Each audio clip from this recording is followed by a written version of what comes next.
Hello मेरे प्यारे दोस्तों, आज हम आपके लिए लाए हैं अनिल नाम की सबसे बेहतरीन आई लव यू शायरी।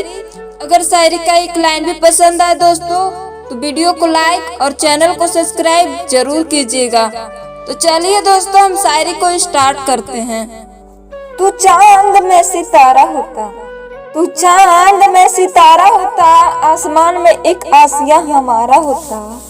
लोग तुझे दूर से देखा करते, लोग तुझे दूर से देखा करते, और सिर्फ पास रहने का हक हमारा होता, और सिर्फ पास रहने का हक हमारा होता।